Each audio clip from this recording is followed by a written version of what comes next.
So I'm going to introduce the candidates as they're seated here in alphabetical order. Prior to the start of the meeting, we drew for speaking order, and that speaking order will be reversed when we go into the ending session. So for Red Deer South, in alphabetical order, we have TJ Cartwright, Lori Curran, Ryan McDougall, Barb Miller, and Stefan Jason.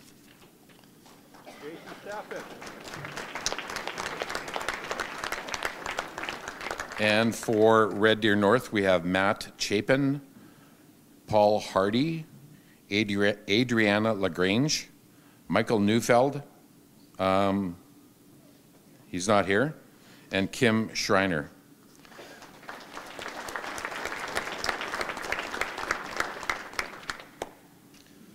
Okay, so the first candidate I'm going to call to the platform is Jason Stephan, please.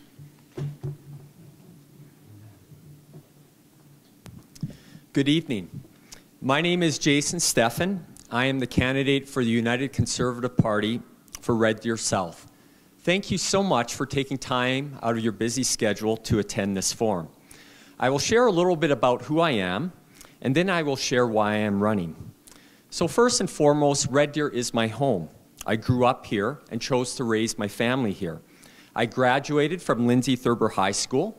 I attended Red Deer College and then completed my business degree from the University of Calgary.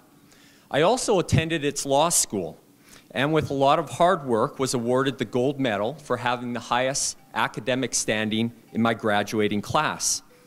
I am both a chartered accountant and a lawyer. I am a founder of CA Tax Law, the only tax law firm in Central Alberta, which has had the privilege of serving many of our local businesses. I have also served as a member of the board of the Red Deer Chamber of Commerce, which is kindly hosting this event, which is dedicated to serving our local businesses. I want our city to be the best that it can be. So I co-founded and currently serve as the president of the Red Deer Taxpayers Association to encourage our city to use its hard-earned taxpayer dollars in an economic and efficient manner. My wife Jenny and I have been married for over 20 years, and we are the parents of 2 sons and 1 daughter. So why am I running? I am running because our governments are failing us. For example, there are almost 25,000 less private sector jobs than 4 years ago. Real families and individuals throughout Red Deer and Central Alberta are now struggling to provide a living for themselves and those who they support. I've met them. Our current government does not know how to attract investment and compete in the real world. The issue is this: without taxes from the private sector and those who work in them, there is no money to pay for government and the services that all of us want. So what is the result? Over the past 4 years, this government has increased Alberta's debt by over $45 billion. To put that into perspective, that's easily enough to buy every single home in Red Deer, Alberta's 3rd largest city, mortgage-free. This will be a burden for our children. This cannot be ignored. Spending money you do not have is not the definition of successful government. The United Conservative Party has a detailed platform. It is over 100 pages long. It is available online for anyone to view. Our platform is focused on 2 things: restoring Alberta's economic prosperity, and 2, placing the public at the heart of sustainable government services. The facts speak for themselves. Alberta is better off with governments who live within their means, know how to compete and attract investment, and support economic growth and individual choices. That is how Alberta has competed and excelled. These are challenging times. We need the best, most qualified individuals possible in government who are willing to sacrifice, serve, and do their best. My invitation is to critically consider and review the qualifications of each of the candidates and select the candidate who will best represent the interests of Red Deer South. Thank you.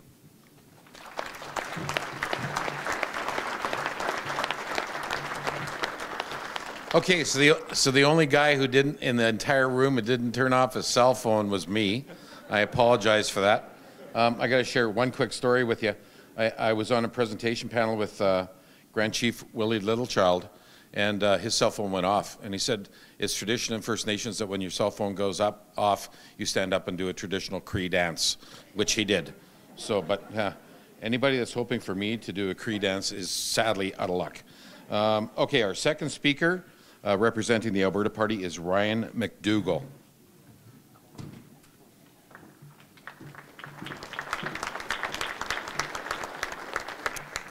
Thank you and good evening.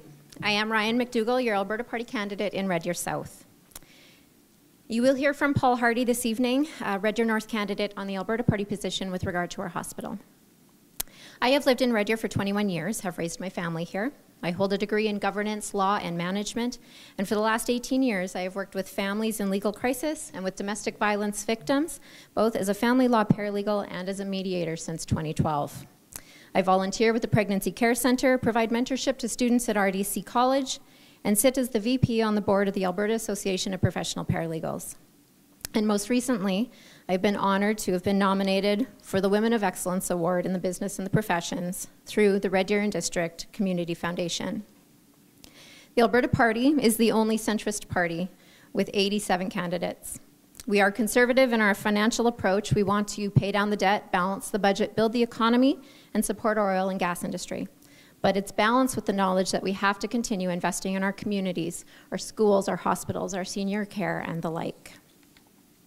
We all have enjoyed the social programs and services that we've received under the current government after having been starved for them for so long.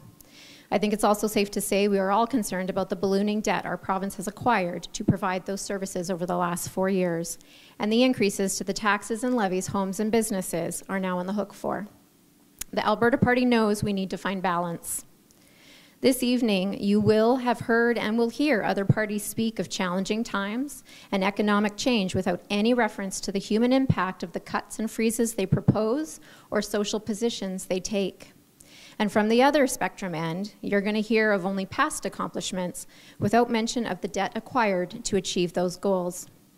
Everyone in this room this evening remembers how badly our social services suffered for years under Conservative rule, and we all know that our debt today is out of the ordinary.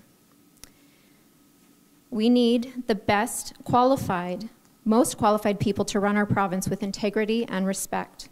The Alberta Party is the only provincial party with a leader who has decades of personal, business, success, and experience.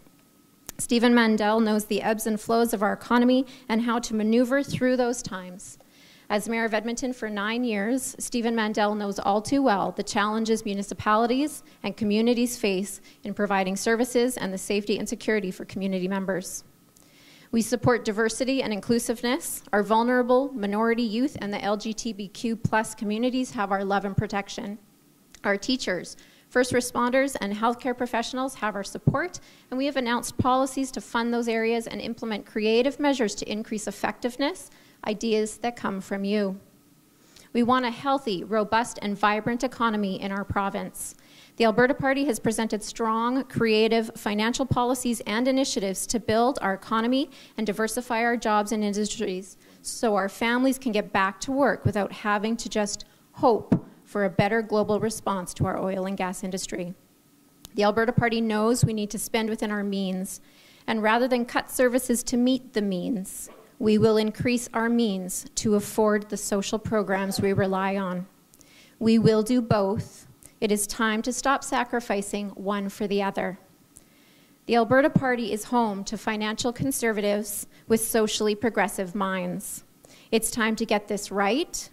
It's time for integrity and transparency, fairness and innovation in our province. Thank you for having me tonight.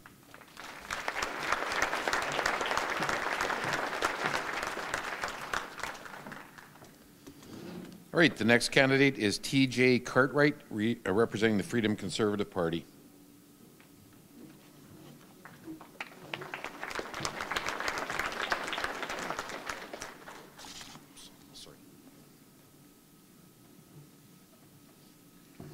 Well, good evening, everybody. My name's TJ Cartwright for the Freedom Conservative Party for Red Deer South. I am just an average, everyday Albertan. My profession and the businesses that I own are Memory Lane Booths, a photo booth company, and Soundman Music, formerly TJ the DJ, a mobile disc jockey company. Basically, I go to weddings, parties, fundraisers, charities, any event that music could be there for, funerals, wakes, birthdays, schools. I get to hang around with people just like you. And I've had the fortune to be able to travel from one end of the province to the other. My business also serves Saskatchewan and BC, so I've gotten to see Western Canada. What brought me to run for politics, and I'll be honest, some days I'm kind of regretting it, and I've only been at this for 2 weeks, was like many of other people sitting around complaining about politics. You know, this party's not doing that for me, this party's not doing that for somebody else. And I thought, well, be the change in the world I want to see. And so here I am. Boy, am I lucky. But what I have come to know is I don't know what I don't know, and there's a whole lot more I need to learn. And that's why I joined the Freedom Conservative Party, because their ambition is to start as a first-time party in this election with a small group of candidates to introduce ourselves to Alberta.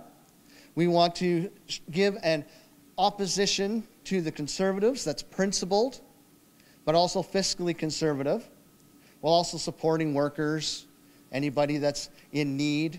We want to reduce taxes. But ultimately, what I joined for were 3 very specific principles that I personally feel very passionate about. The first one is the Freedom Conservative Party was the first party to come out of the gate and say, our members can vote any way they choose. Not only that, they want to eliminate the party whip position. That's the position that dictates how all the other members must vote, regardless of what you say. The second principle that I really like and that I think we should have had pretty much since inception is recall legislation. So that if your elected candidate or member isn't doing their job, you should have the right to fire them and not wait an entire 4-year term. Now, what does this mean for somebody in my position? I have just told you you can fire me. Well, that means I got to do a really good job. I got to listen. I have to take in not only the people that have elected me and their thoughts and opinions, but also the people that won't believe in my party or in me personally, and still respect them and try and find the compromises that are needed in our government. And frankly, until we come up with some sort of a proportional system, it's the best that we can do. That's why the third principle exists as well within the Freedom Conservative Party. We want to allow you, the voters, the ability to initiate referendums and to veto legislation. We may not be able to do it this election. Our goal is to hold a minority government to account, being a principled opposition. I hope tonight I can show the people of Red Deer South that I am worthy of your vote, if not this election, in the next one, because I do plan on hanging around for this. So thank you guys very much for giving me the opportunity to speak. I'm TJ Cartwright. Thank you.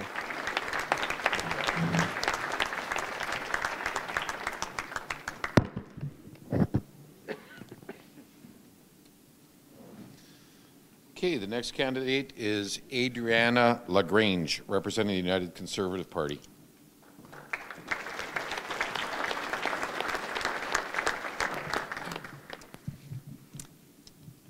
Good evening. I've been knocking on thousands of doors throughout North Red Deer, and every day I hear people ask the question, how did this happen? How did we end up in such a mess? How did this beautiful, entrepreneurial, industrial province deteriorate so quickly? In the 2014-15 year, Alberta posted a $1.1 billion surplus. Four short years later, we are fast approaching $100 billion of debt. Over 170,000 people are out of work right now. Good men and women who are now struggling to pay their bills. Some whose benefits have already run out, and others who can no longer afford the basics, much less the extras. When you are worried about putting food on the table or paying your mortgage, You're not thinking about eating out or going to a movie or buying a new vehicle or taking a vacation or giving to charity. The ripple effect is huge. So many Red Deer businesses are feeling the pinch and have had to cut back or close their doors altogether. 3 more businesses closed this past weekend.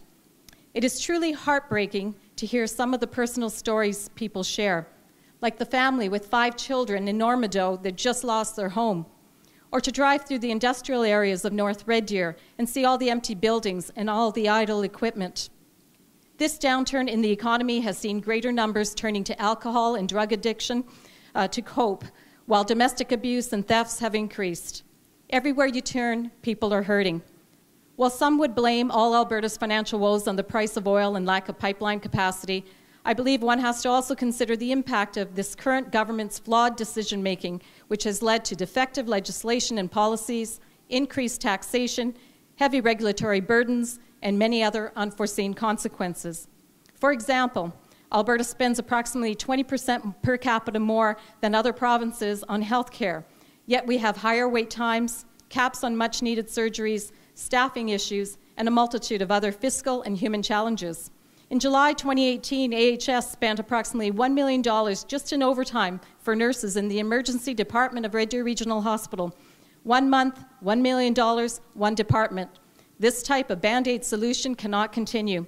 We could have hired 8 to 10 nurses per year with those same dollars. This current government has known since the 2015 needs assessment of our hospital's urgent need for 98 hospital beds, 3 operating rooms, and 18 emergency rooms, but chose to remove it from the capital plan instead of acting and refused to release the latest assessment. And then there's education. We have all seen the ramifications of this current government's overreach, which has, for all intents and purposes, implied that parents really are not the primary educators of their children, nor can they be trusted to have the best interests of their children at heart. An attitude of government knows best, coupled with a lack of authentic consultation on a wide range of issues and a dictatorial manner, has led to divisiveness in this province, the likes of which has not been seen before in recent memory. So what can be done? Do we keep taking it, or are we going to stand up to the incompetence and the tyranny? I say we stand up. Alberta Strong and Free exemplifies who we are. Albertans are resilient, pioneer people who can withstand much adversity. They may bend, but they won't break. Once the UCP are elected, we will move quickly to restore the Alberta advantage. Rest assured that there are no 20% cuts to frontline workers, as the fearmongers continue to predict. Will we be looking for efficiencies? Absolutely. But they will not be on the backs of our valued teachers, nurses, or other frontline workers. We are committed to restoring investor confidence. We want businesses to know they are welcome in Alberta. We want Alberta, and I want Red Deer, to be a destination place where people want to come to work, to live, to play, and make their forever home. We will authentically engage our citizens to find real solutions to real problems and support local decision-making. We are committed to reducing the red tape by 1/3 and repealing the carbon tax. There is hope. That's it.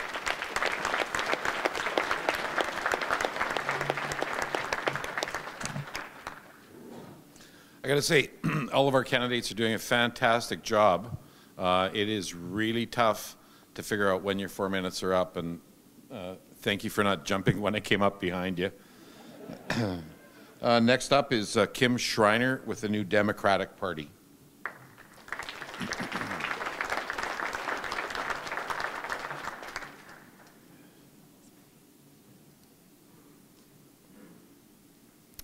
Well, good evening, everyone. My name is Kim Schreiner.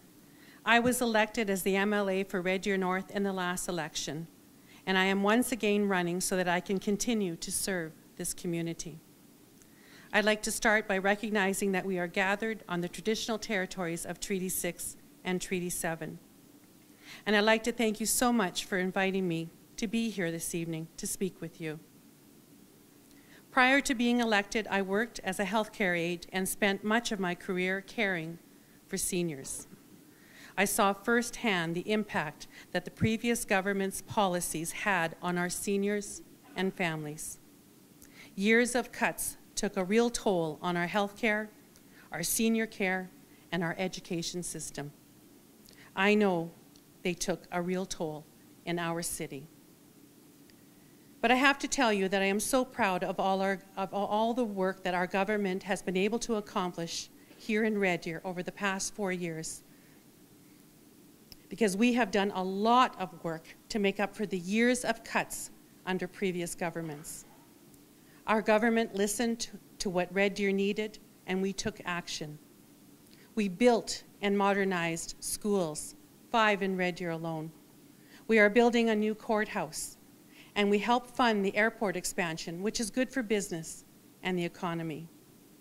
It is so important to emphasize, though, that we are not done yet, and that is why I am running as MLA again. There is so much more work left to do, and I am prepared to keep fighting for Red Deer. And Rachel Notley has made it clear that she cares about Red Deer too. She was here on the second day of this campaign to once again emphasize that we are committed to expanding the Red Deer Hospital, including a cardiac catheterization lab. And if re-elected, we are committed to so much more that will benefit this city and this province, because we have a vision. Rachel Notley's vision for Alberta is one where Albertans in every community have good schools, good hospitals, and good jobs. That means we will continue to invest more to protect healthcare and education. We will continue to fight to diversify our economy, and we will continue to invest in municipal infrastructure. We will also keep up the fight for Albertans to make sure we get every dollar of value for our oil and gas resources that belong to us.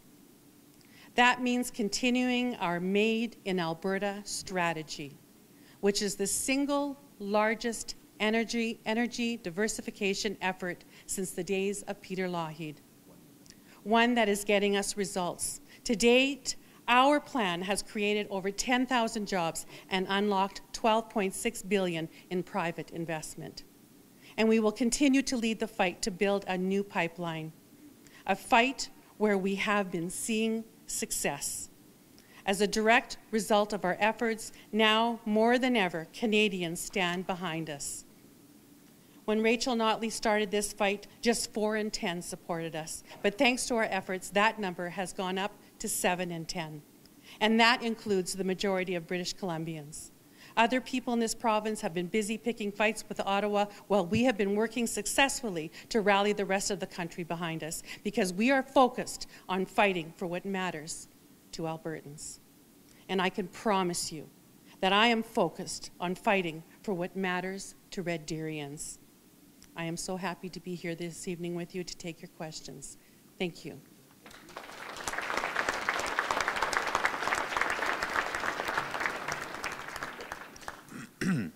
Next up is Lori Curran, Green Party.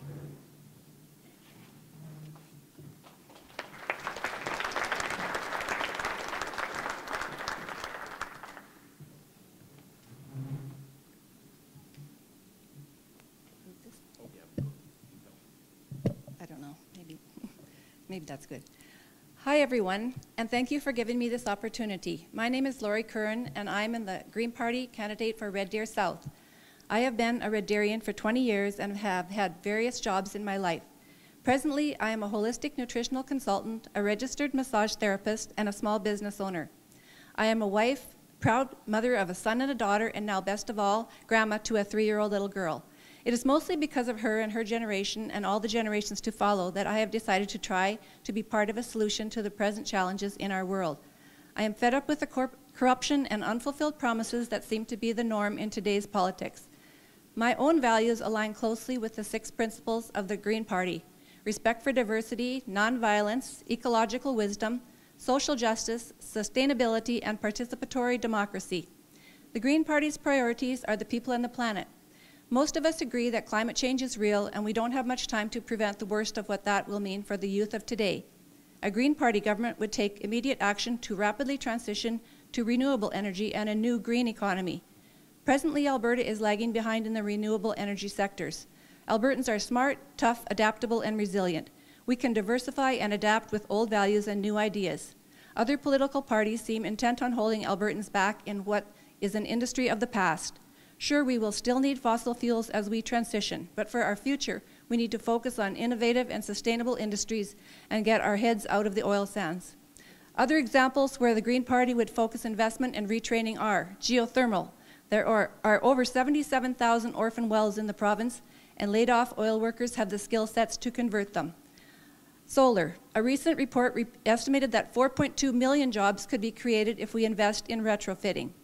Wind. The Canadian Wind Energy Association predicts that Alberta could generate $8.3 billion in investment with jobs to boot if we commit to adding 5,000 megawatts of renewable energy by 2030. Greens are also support policy and legislative frameworks, including tax measures to nurture cooperatives, which are the most significant alternative economy.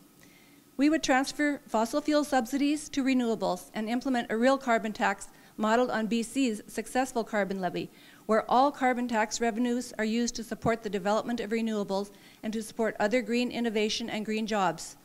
Also, many think Greens are against the oil industry, but we know we will need oil through the transition process. We actually want to refine our Alberta oil here in Alberta, which will give us a value-added product instead of shipping out a raw product.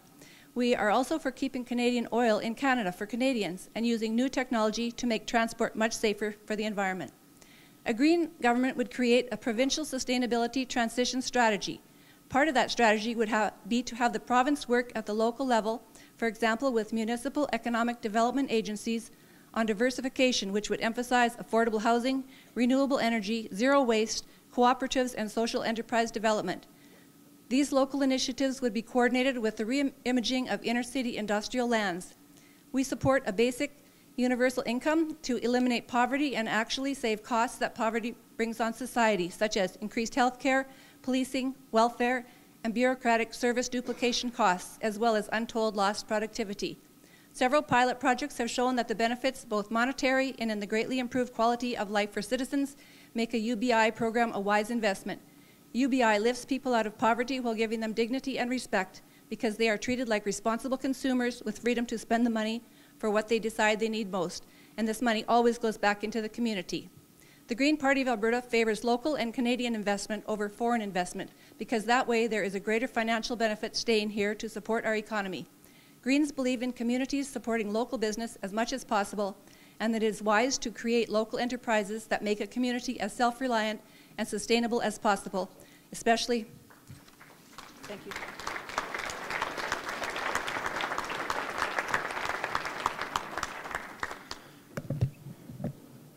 Okay, next up is Matt Chapin, Freedom Conservative Party.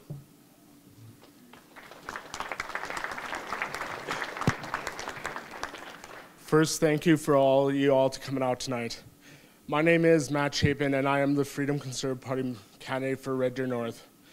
A while back, I got told, always try to start a speech with a joke. What is harder to find than Bigfoot?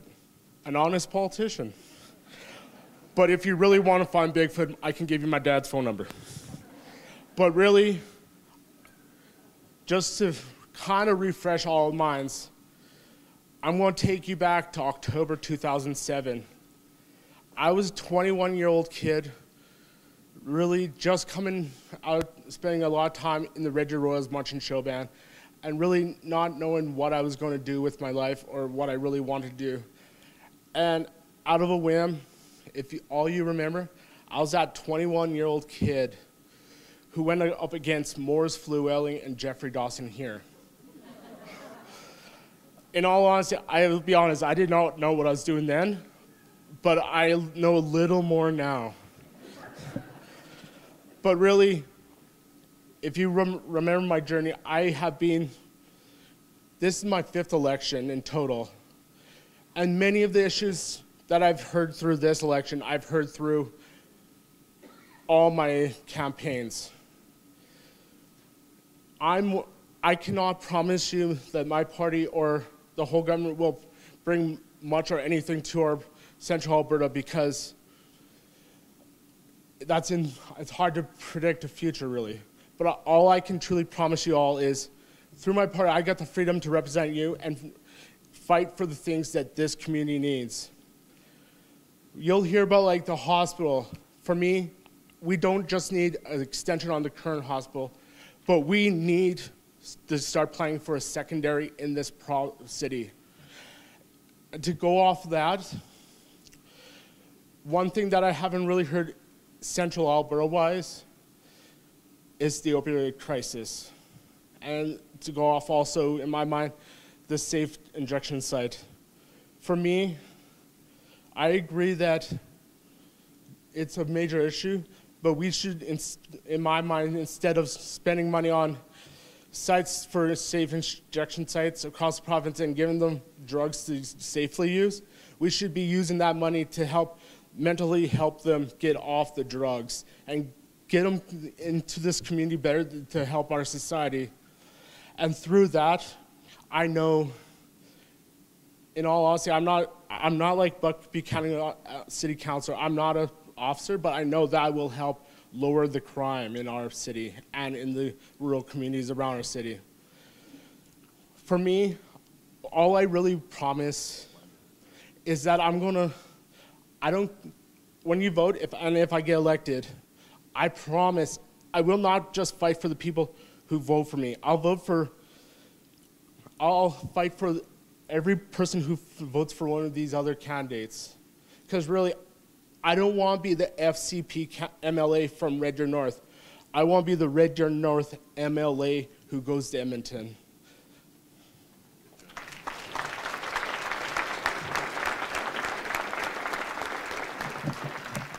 Thanks, Matt.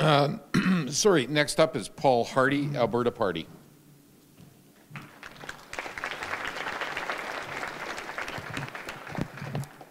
Thank you. Good evening. I'm Paul Hardy, Alberta Party candidate for Red Deer North and a surgeon at the hospital. I'm pleased to be standing amongst a very good quality group of candidates. The business community has a vested interest in the economy, taxes, and future opportunities for Red Deer. Our hospital needs expansion, and we need a cath lab, cardiac cath lab. The Alberta Party is the only party whose leader, Stephen Mandel, brings years of both business and political experience to this election.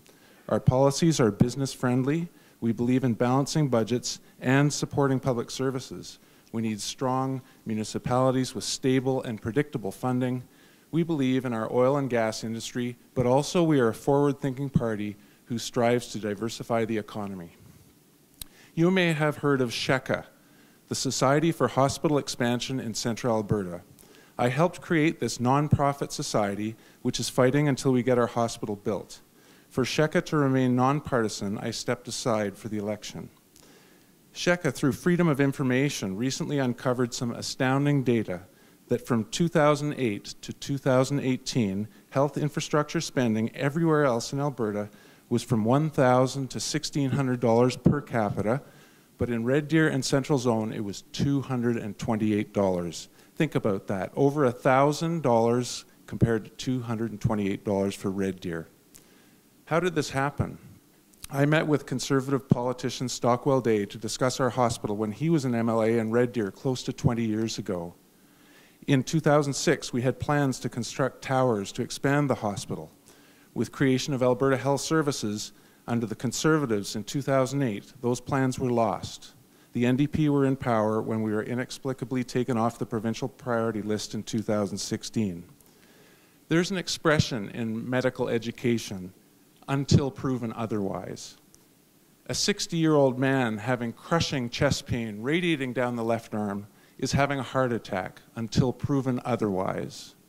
Similarly, a political party, the Conservative Party, that fails to sufficiently invest in health infrastructure in Red Deer year after year, mandate after mandate, will continue to fail to invest until proven otherwise. Jason Kenney was in Central Alberta earlier this week when he said, quote, "We are committed. The expansion of the Red Deer Hospital will be in the capital plan," end quote. This sounds great, but let's look closer. No timeline, no dollar figure.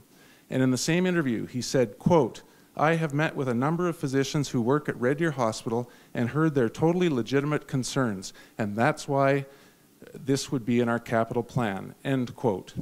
Oh, really? So I question which doctors he's met. He has not spoken to a single doctor from SHECA. Last May, we initiated repeated written requests to meet with Jason Kenney. These requests were not fulfilled. To not meet is bad enough, but then to publicly state you've met with doctors, having not actually met with the key physicians on this issue despite repeated requests, in my opinion, is disingenuous. And do you know what I fear? I fear if Jason Kenney is Premier of a majority government, he will open the books and say, "Oh my goodness, I had no idea the province was in such poor financial shape. We're going to have to put all projects on hold and figure this out before making any further decisions." Mr. Stephan and Ms. LaGrange, I have no doubt you're trying hard on this hospital issue, but given the Conservative Party record, your job is to prove otherwise. The hospital expansion needs to start immediately. Time is ticking. If elected, you will carry a heavy burden to Edmonton, a liability if this gets pushed another 4 years down the road. If you get specific, believable promise from Jason Kenney, including a timeline, then we all benefit, but it must be believable.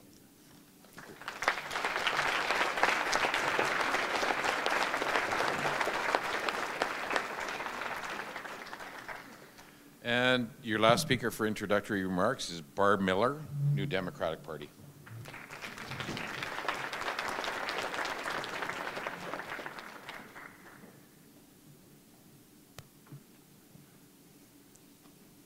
Hello, everyone. My name is Barb Miller, and I am the NDP candidate for Red Deer South, and I have proudly served the riding as MLA for the past 4 years.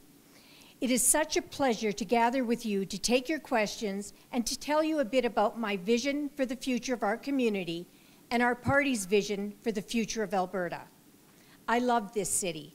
It has made me incredibly proud to advocate on behalf of Red Deer in the Alberta legislature for the past 4 years. I got into politics 4 years ago because I believe in this city and its value to Alberta. I wanted to make sure that Red Deer had a strong voice in the legislature, making it clear that we are not just Gasoline Alley. As a longtime Red Deerian, I knew that. And I also knew that we deserve so much more than what we were getting. Now, after 4 years of working hard to fight for Red Deerians, we are starting to get some of what we need. We've seen some really important projects, like the Gates Avenue interchange, and we've gotten approval for Red Deer College to become a degree-granting university. It is very clear that we still have an immense need for more investment in our infrastructure, and I am running again to continue to fight so Red Deer gets all of the investment and support that we need. That means continuing to invest in education and healthcare. In our platform, we have committed to fully funding enrollment growth in our schools. That means roughly 1,000 new teachers and support staff in classrooms this fall as 15,000 new students enter the classroom. And we have committed to building another 70 schools across this province. That builds on the 244 we have already built and modernized, including building 3 and modernizing 2 right here in Red Deer. We also have a plan to strengthen our public health system that will improve emergency care, cut wait times for surgeries, and get EMS crews back into our communities faster. The plan targets $90 million per year towards reducing surgical wait times and increasing emergency care for Albertans. Nearly 40,000 more Albertans will get the surgery they need over the next 3 years with this strategic investment. We have, of course, committed to expanding the Red Deer Hospital because that is the #1 thing I have been hearing directly from Red Deerians. I want to take a minute to talk about our economy. One thing I'm hearing on the doors is that economic diversification is very important to people of Alberta, and I have to tell you that is a priority for us too. Rachel Notley has made it clear she has a plan to attract private investment to increase the volume of oil and gas upgraded right here in Alberta. We will do that by doubling the incentives for petrochemical upgrading projects, which we expect will create 70,000 jobs by 2030. These plans are some of the important highlights from our platform. I want to emphasize we are working to build our economy while we protect public services like healthcare and education. Thanks for listening, and I'm so happy to be here this evening and look forward to your questions. Thank you.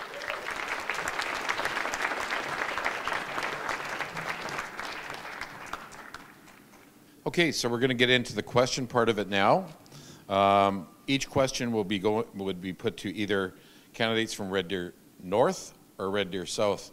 See, Reg, I almost mixed up that north-south thing. And I'm sorry, I forgot to introduce myself, and all the Toastmasters out there are probably judging me right now. My name's Ken Cobley. I'm the President and CEO of the Alberta Chambers of Commerce. So we're going to go with a question for Red Deer North, then Red Deer South. We're also going to throw a little twist. If I ask a question for the candidates from Red Deer North and the folks from Red Deer South want to answer, they can put up their hand and I'll recognize them. The kicker is they can only use that wild card twice. Okay? Ooh. Okay, so we're going to start off. First of all, we're going to start off with Red Deer North.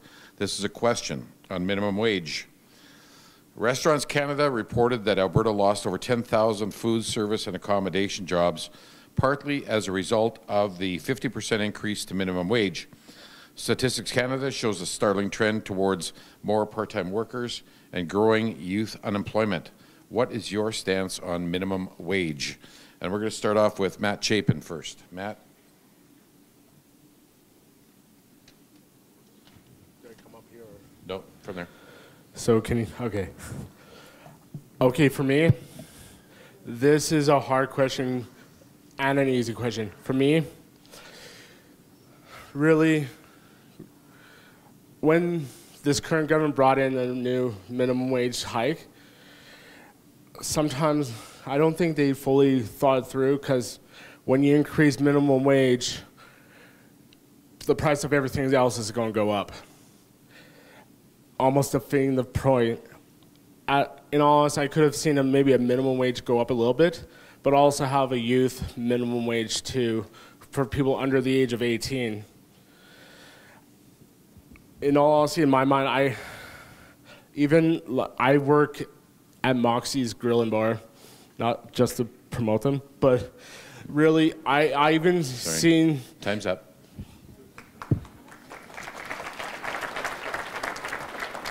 Second answer is Paul Hardy, please. The minimum wage rose 47% in a very short period of time. The timing of the minimum wage increase was unfortunate in that when the NDP took power, the economy was in free fall, and perhaps they should have not implemented it so suddenly, maybe revisited it. The Alberta Party is not going to roll back the minimum wage. That ship has sailed, because every year there's 1% to 2% inflation, and it would serve no purpose to give unpredictability to roll it back. Now, restaurant business has been affected. There are mitigating factors that could be improved, and we're looking at that, but we're not going to roll back the minimum wage. Okay. Adriana LaGrange. We're in this, very much what Dr. Hardy said, we are in that same boat, that we feel there was a significant ripple-off effect of the increase in the minimum wage. That boat has sailed. We won't be rolling it back, but we will be introducing a entry-level youth jobs minimum wage for 17 and under. And when you look at BC has a minimum wage of $12.80, we're significantly higher than BC, and it has caused significant pain to individuals and businesses across this province to have that 50% increase in such a short time period. Of course, it has increased the supervisors' pay, et cetera, so that is that ripple effect. And that's, I guess, where we're at. Thank you. Kim Schreiner. Well, thank you for the question. I was so very happy that our new Democrat Party had a commitment in the previous, in the 2014 platform, to raise minimum wage. Minimum wage, we in Alberta had the lowest minimum wage in the country, and we just wanted to bring it up to one of the highest. The majority of people that are on minimum wage are women. The majority of the people that are on minimum wage are women with children. Working full-time, these months before the minimum wage hike, we're having to stop at the food bank on payday on the way home just to feed their families. I'm so very proud that we brought minimum wage in to help some of our most vulnerable people in our community, women and children. Very happy with our commitment.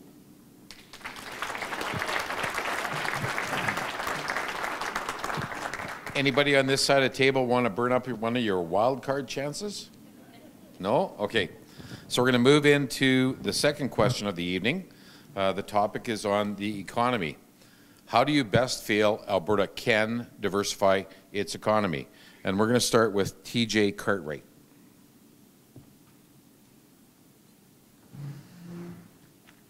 Diversification of an economy should really start with the people that are going to be entering the economy here shortly, the people that have grown with the technology that exists today and are the most likely to be adaptable. We have current industries, they are doing fine. We do need to shore them up, get people back to work that have the skills necessary and who are currently unemployed.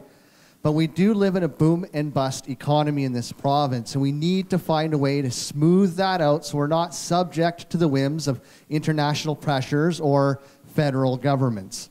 So the idea that I have is let's get the private sector involved more with post-secondary, and let's try to encourage students coming out of high schools to get the educations that are going to be needed in the current economic systems of oil and gas and farming, but also allow post-secondary institutions to use the creativity of our youth to try and diversify our economy through innovation. Okay, next up is Lori Curran. Thank you. I think the fastest way to get our economy transitioned from fossil fuel-based is to focus on renewables. If we put our focus on that, and also if we refine our oil here in Alberta and make it be a value-added product, I think that would also be best. Thank you. Thank you. Ryan McDougall. Diversifying our economy, we need to focus on things outside of the oil and gas industry. So the Alberta Party has a plan to offer tax incentives to bring head offices back into Alberta. That is a 2-year tax holiday so long as those corporate head offices are in our province for a minimum of 5 years, employing a minimum of 250 employees. We are offering tax incentives for the film and television industry. That's going to bring incredible jobs, number of jobs to the gamut of trades, whether it's carpentry, steelwork, set design, the creative arts, the admin, the catering. It's jobs across every spectrum of the trades. We are looking at investing into our forestry products and investing and improving that industry, working with the building codes to allow greater use of wood products in construction. Time. Thank you. Barb Miller. Rachel Notley is doing more to diversify our economy than any premier since Peter Lougheed. Instead of ripping and shipping our natural resources, she is working to upgrade and refine our product here, getting more value for our resources and creating jobs right here in Alberta. She has already secured 5 new petrochemical and upgrading projects that are creating approximately 10,000 jobs, 4 projects in the industrial heartland and 1 in Grand Prairie. These facilities are turning our natural gas resources into products like plastics, fabrics, and fertilizer. Thank you. And finally on this question, Jason Steffen. So my friends, this is not rocket science. Government cannot force diversification. Government should never choose and pick winners and losers as to industries they prefer.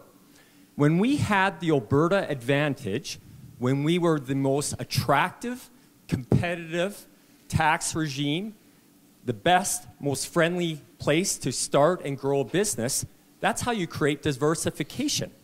Alberta used to be the place where people would come to grow their businesses and seek opportunity. We want to have that again. So what we're doing as the United Conservative Party is we're going to reduce our corporate tax rate. So again, it is the most competitive tax rate in Canada, like it used to be. We are not going to, we are going to go back to being the most embarrassing cousin in our Canadian family. We are going to be competitive. We're going to reduce red tape. We received an F grade. Time.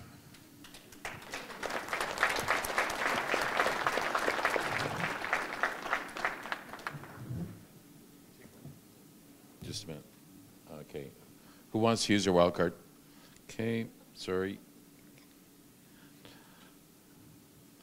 All right, 1 minute, starting with Paul Lagrange. Sorry, Paul. Okay, so that was made in the spirit of inter-party cooperation, right? Dr. Lagrange. Dr. Hardy. Is my time up? I first set foot in Alberta in 1985, and at that time there was talk of it diversifying the economy. And I have seen boom and bust and boom and bust, and nothing has been done. The Alberta Advantage, in my opinion, is a catch term that reflects how many opportunities we have squandered over the last 2 or 3 decades. In addition to what Ryan McDougall stated that the Alberta Party has on the platform, there's artificial intelligence, bitumen pucks, autonomous vehicle research. There is so much that we could do, but we need a government that leads and looks to the future, not to the past.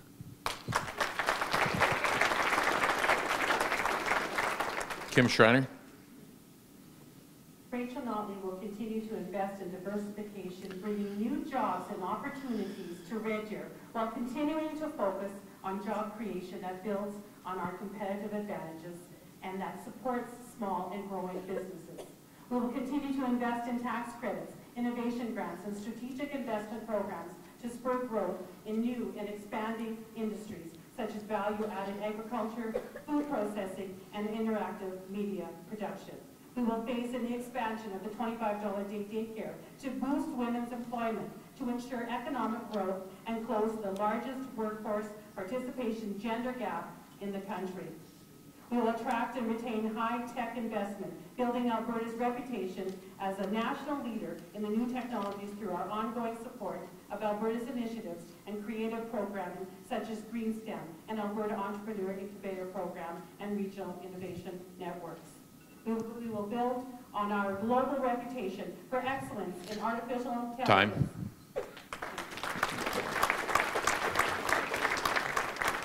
Okay, so now in my own defense, this is the 7th forum that I've moderated in the last 2 weeks, from Grand Prairie to Medicine Hat. Anybody feel sorry for me yet? No. He does. Okay, so we're going to move on to the next question. This one's on healthcare.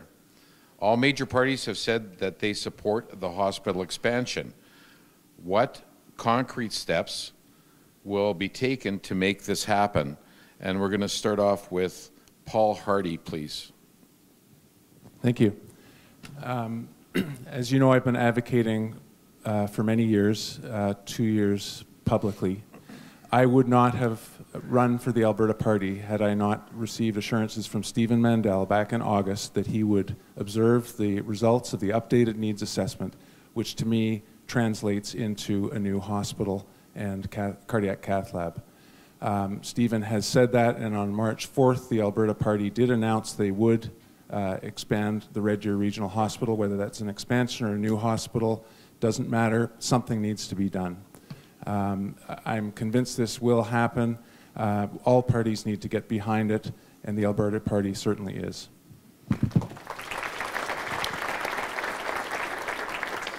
Thank you.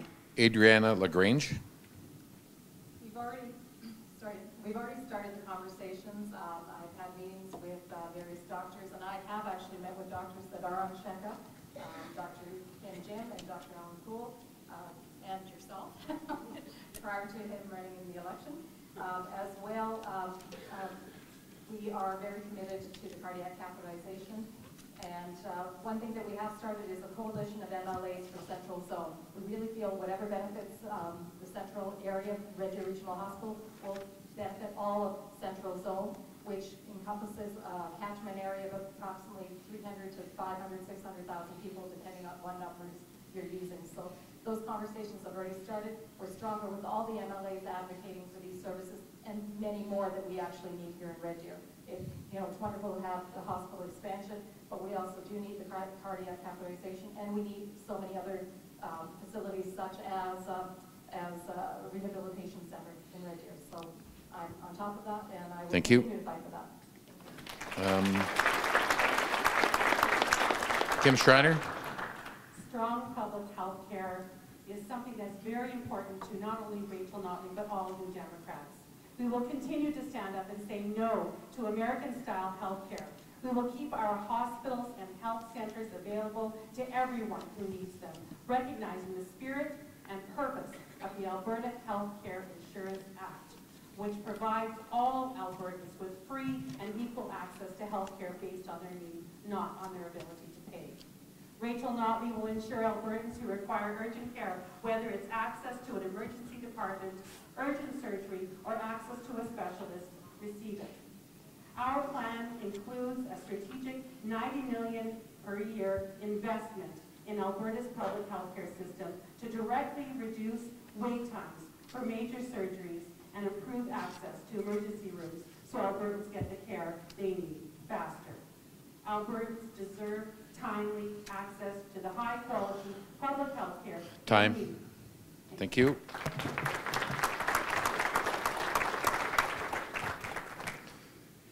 Anybody on this side want to? I didn't answer. Oh, okay. I didn't answer. That was only because you were so nice to me when anybody else didn't show me sympathy. You did, so you can go ahead. No, I'll give you 2 minutes. No. Sorry, 1 minute. Go ahead. Sorry, Matt. Okay. I kind of addressed this during my first 4 minutes. I would like whoever gets elected to throw whatever party title we have to the side in a way and do a lot of bipartisan working with everyone to really fight for this.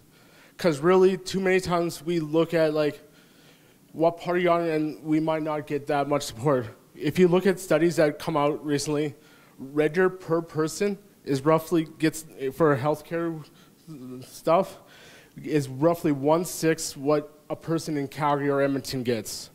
Really, I got the freedom to say this as a candidate for the FCP to say I will fight for everyone to. I can't guarantee anything because no politician can guarantee right now, but I guarantee I'll fight for not just expansion but a second hospital. Thanks, Matt. Anybody on this side? Okay. The Green Party's priorities are people and the environment, so I think that we definitely are in favor of these new proposals for the new hospital and whatnot. But there's one other thing I'd like to add. Green Party policy on health stresses the importance of wellness and the prevention of illness through the elimination of poverty and homelessness and the adoption and enforcement of environmental policies that will keep our air, water, and land free from contaminants which cause disease. In my opinion, one of the most important factors burdening the Alberta healthcare system is the fact that chronic illness has become epidemic, filling our hospitals and overburdening our healthcare workers, and in fact our entire healthcare system. So we need to look to the source, and part of the solution is educating everyone about wellness and disease prevention. Thank you. Thank you. All right. Go ahead. More of a question, I suppose, than a statement. Wasn't the hospital, a brand new hospital, the #1 priority to Central Albertans before the NDP took over? And then the NDP ended up creating a courthouse instead? I mean, I haven't heard anything from either party that really convinces me we're going to get a new hospital, but let's face it, do we really need a $90 million revolving door to look after, the crime issues that we have many empty buildings in this city that could be easily converted into temporary courthouses to deal with those backlogs? And let's get some money together, get a hospital together, get some rehabilitation centers together to try and get people who are unemployed off drugs and back working in this province. Thank you. Okay, so the next question is on jobs. About 95% of a healthy economy is private sector. about 5% is public sector. What have you done or will you do to get private sector jobs in central Alberta? And I'm going to start with Lori Curran, please. Okay, I just go back to what the Green Party would like to do. We would like to rapidly transition, and that would create a lot of jobs in renewables that I mentioned before, solar, geothermal, wind. We're also for doing other ideas like having cooperatives, stuff like that. So that would be what we would stress. Thank you. Thanks.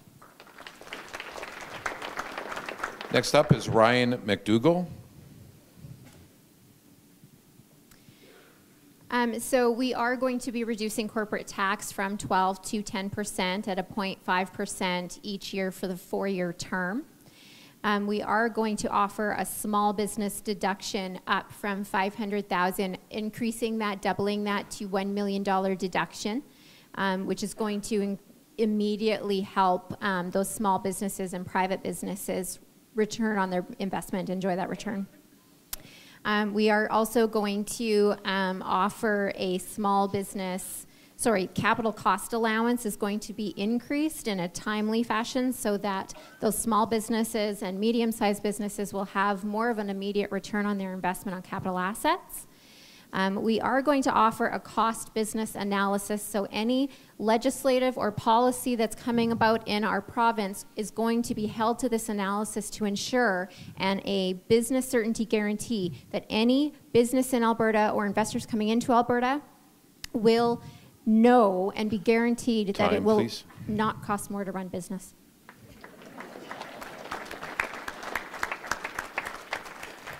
You snuck those last 4 words in on me. Barb Miller, please. Alberta has cut small business taxes by 1/3, and every dollar invested in the capital investor tax credits has helped leverage $22 in new private investment, paying for new machinery, equipment, and buildings that help businesses succeed. Recognizing the difficulty of the crucial startup phase, Rachel Notley has made it easier to turn ideas into businesses and get funding to the businesses off the ground. She restored training programs for new entrepreneurs that were slashed by the previous Conservative governments. Notley's team made thousands of loans more readily available with a $1.5 billion increase to ATB's financial borrowing limits. Thank you. Jason? Stefan? Well, again, I don't like government tinkering. What government's role is to create good soil, an environment where businesses can thrive and grow depending on individual ingenuity and creativity. So again, what are we going to do as a party to create more jobs? Well, corporations generally hire people. If we allow them to have more money to grow and expand their business, they will be able to hire more people. We want to have the most competitive business environment in the country. We have seen since this NDP government come into power, government has caused an exodus of investment and a shrinkage in our private economy.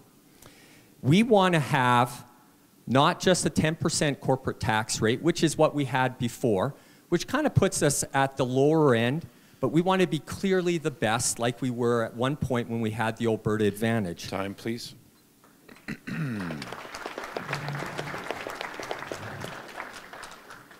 TJ? Freedom Conservative Party wants to really grab the bull by the horns when it comes to freedom. We want to allow freedom to be the code word for everything. We want to reduce income taxes to 10% for people. We want to end corporate welfare, but we also want to lower the corporate rate to 10%. We want to eliminate the small business tax because, let's face it, small business employers, like myself, are the backbone of the economy. I would love to be hiring people right now, but instead I have people that work for me I can't put to work because people and businesses don't have the money to hire my services, to get married, which is something that we should all celebrate at some point. So we really want to return that advantage to you and give you guys that power to help us as a much smaller government get our economy working again. Thank you.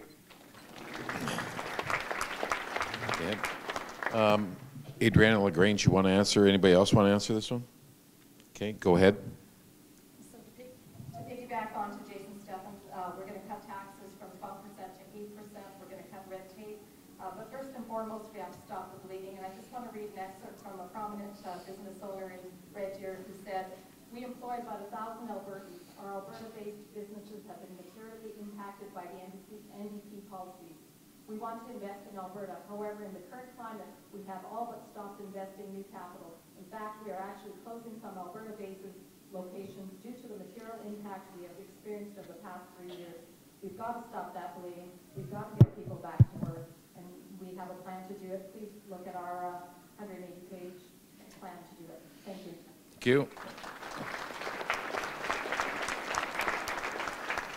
Okay, the next question is on municipal funding. Mayor Veer recently expressed concern about the province's funding model for municipalities that our city relies on to fund operations and capital projects. What is your plan to ensure that Alberta's third largest city receives the equitable funding it deserves? I'm going to start off with Adriana LaGrange, please. Thank you. I know under the municipal funding, under the NGA that was recently amended, that Red Deer has the opportunity to go towards a city charter status. Now, I've heard that there are positives and negatives to that effect, but currently under municipal funding, there are many regulations that we have to adhere to. So I think my job as an MLA would be to find out the intricacies of those and advocate on behalf of Red Deer to get the services that we need. We will need infrastructure, we will need capital dollars, and all of those need to be advocates. So you need a strong voice in Edmonton who can do that, and I know I can be that strong voice. Thank you. Thank you. Kim Schreiner. Thank you very much for the question.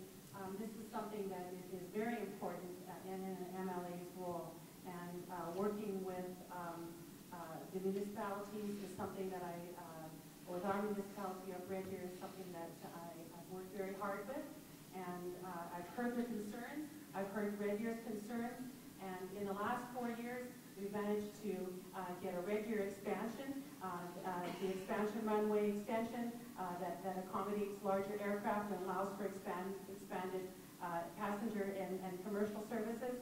Our Red Deer courthouse, the construction of a new justice center with 12 courtrooms and space for dispute resolution services, a wastewater projects. We recently made an announcement of $49.2 million wastewater plant upgrade for the city of Red Deer so that we can all have clean drinking water. Our Gates Avenue interchange is something that Red Deerians have been asking for a very long time. Thank you. Matt Chapin. Okay, as somebody who's ran in 4 city elections, I've seen a lot of numbers that way too often, as much as we're the 3rd biggest city in this province, way too often we're only looked at it as Gasoline Alley. In all honesty, like I said earlier, if I get elected, I'm probably one of a very few people from my party, so I will always fight for more funding for this city. And because I was in this election, 18 months ago for the city, I personally know the current council and the mayor. And the first thing I'll do is really, if I got elected, is go to City Hall and be like, what do you guys need that the province can help, instead of trying to fight it, say what I want. Because really, our city has great leaders that we need to listen to more from City Hall stance. Thank you. Paul Hardy.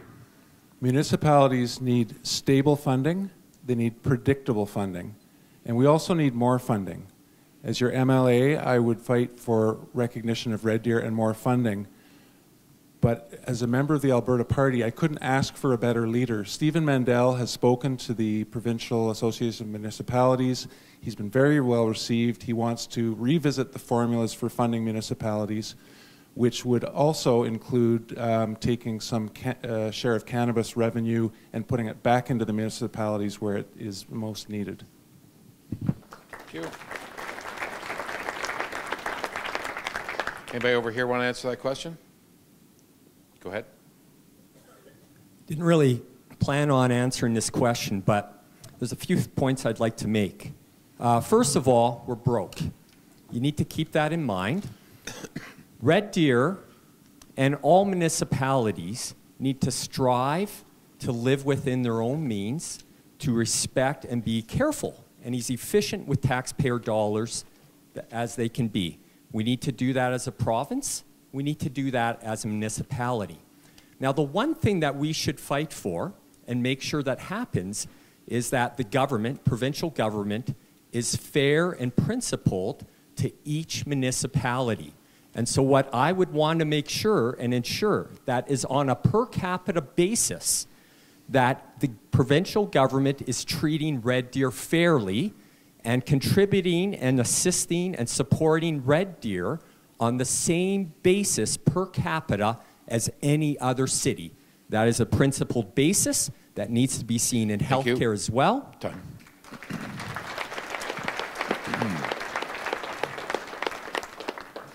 Okay, the next question is on the economy. What is the greatest, in your opinion, what is the greatest economic threat to our province? And we're going to start off with Ryan McDougall, please.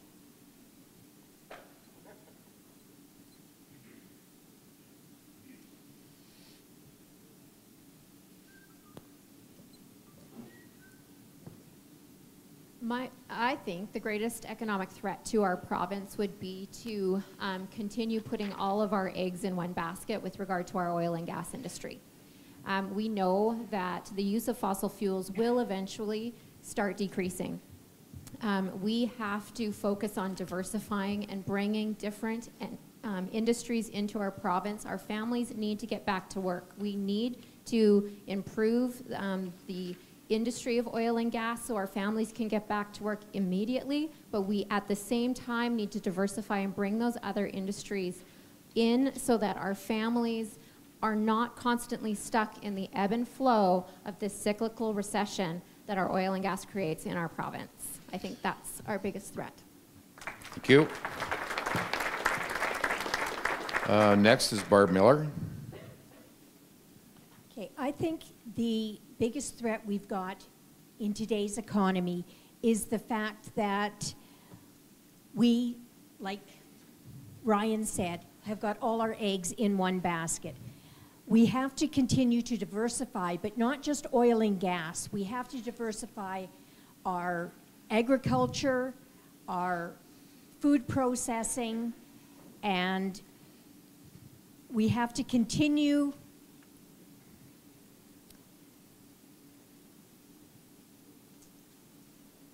sorry, I lost my train of thought. So we have to continue working hard to get all Albertans back to work, and we have to get off the boom and bust roller coaster. Thank you. Jason Steffen. I think it's funny that we keep hearing about governments making diversification happen. If governments just get out of the way and allow individuals and businesses to create and grow, that's how we'll diversify.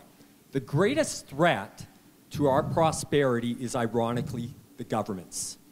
I truly feel that. Governments are supposed to allow us to protect our freedom, to help us individually seek happiness as we individually see fit. Right now, mediocre governments that are wasteful, that get in the way of human ingenuity and creativity are actually our greatest threat. We have these billion-dollar debts and deficits with governments that refuse to live within their means, promising everything and not trying to, and setting a very poor example for our children. They are actually the greatest threats. So we're going to try and fix things this election in Alberta, and then in October we'll try and fix our government in Canada, Ottawa. TJ Cartwright. Let's be honest with ourselves. The greatest economic threat to this province is ourselves. It's who we vote. And it's our inability to hold our politicians, the people we elect, to be accountable for our dollars that we give them to spend on our behalf to support our province. To kind of dovetail on what Jason was saying, we need to diversify all sectors of our economy, not just oil and gas and farming. We need to really focus on technology. That is the future. Let's just face it, it's going to come and happen to us. We need to listen to the people of this province. That's you. That's why I'm committed to listening and voting and trying to work within government on the behalf of the people who elect me. We need to let you and the businesses push this province forward. Thank you. Lori Curran. I agree with Ryan that we need to diversify to help the economy. The greatest threat is that we have all our eggs in one basket, and it's also another threat on another front, which is it's contributing to climate change. Also, I disagree that we need corporations to bring more corporations in or to give them any more of a break.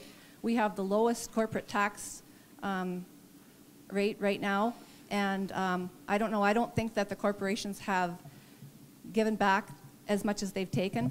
I know in the Scandinavian countries, they have taxed their corporations heavily for their natural resources, and the people there are way better off than we are. So I don't think we should just give the corporations the easy ride here. Thank you. Thank you.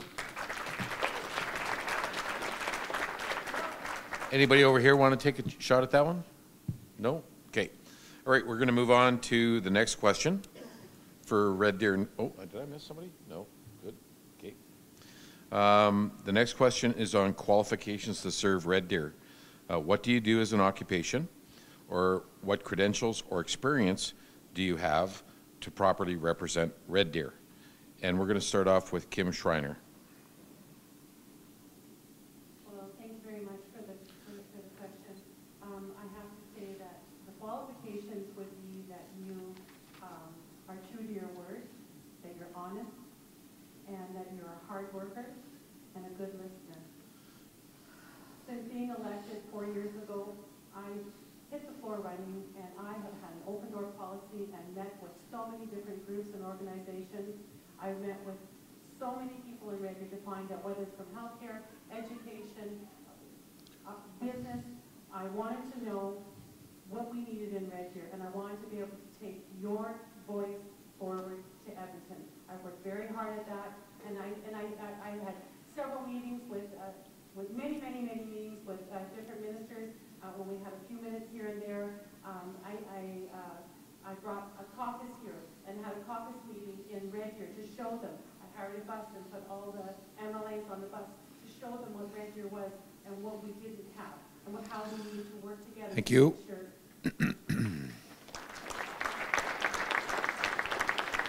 Matt Chapin.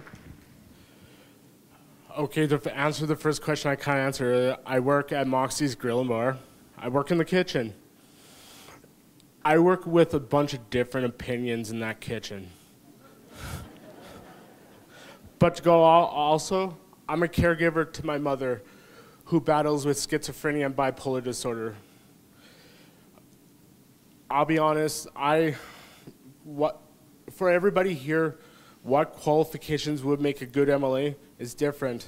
For me, I actually want to fight for everyone, especially the people who have a hard time, because I've seen that with my mother.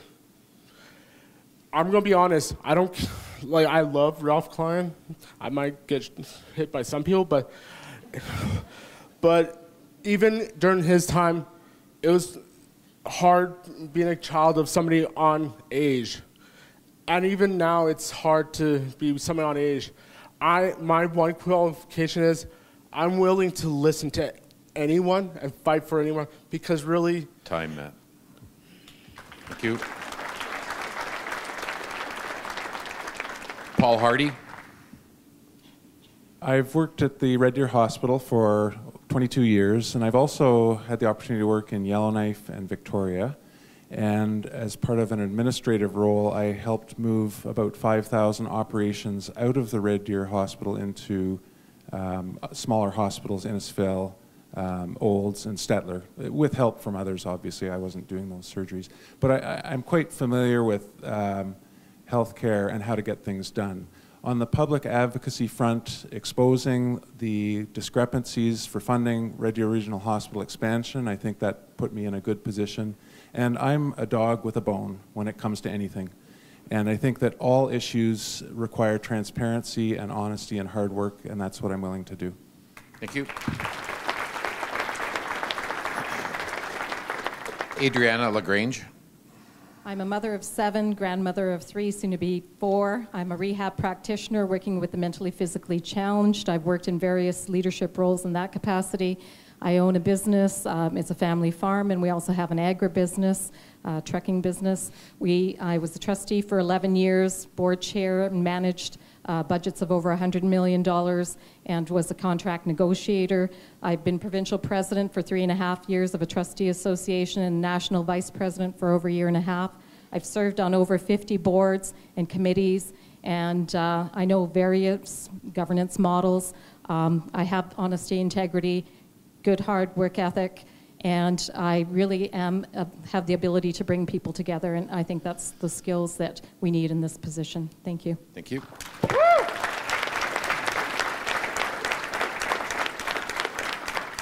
Anybody on this side want to burn one of their wild cards? No? Go ahead. As I mentioned in my opening, I am a mediator, trained professionally to collaborate. I am solution focused. That is my job. I work with individuals and groups that are in conflict, and we search out solutions that work for everybody. And given the polarized spectrum of our political landscape right now, I think that that is a skill that is absolutely needed right now, to be able to sit on a committee chair and make sure that the different polar opposite ends of the spectrum that are sitting around that table are able to communicate and come together to find solutions for our province. I do have a degree in governance. I have worked in the nonprofit sector for 18 years. I'm very familiar with the various ministries and how they relate to one another and work amongst one another. Thank you.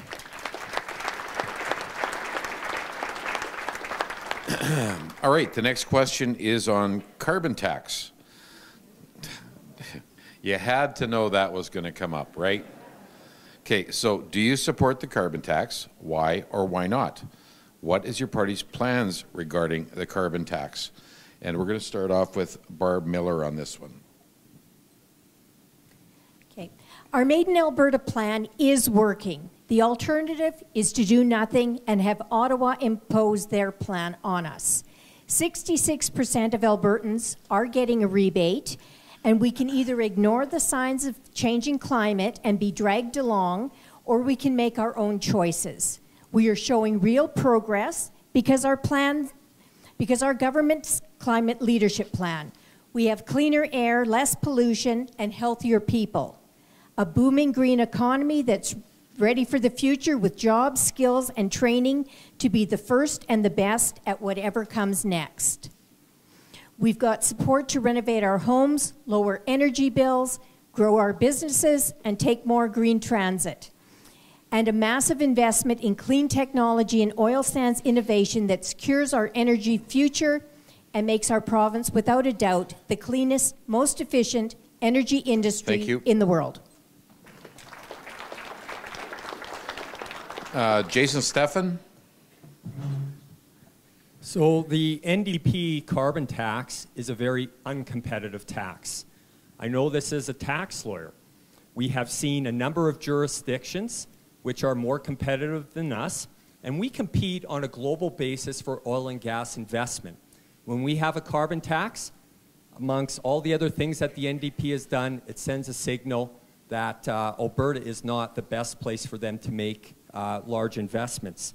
So unlike the NDP and the Alberta Party, we are against a carbon tax.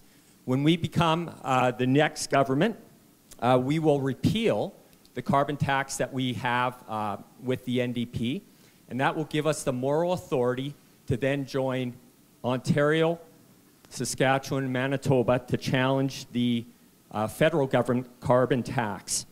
Then, in October, hopefully we can get our house straightened out in Ottawa.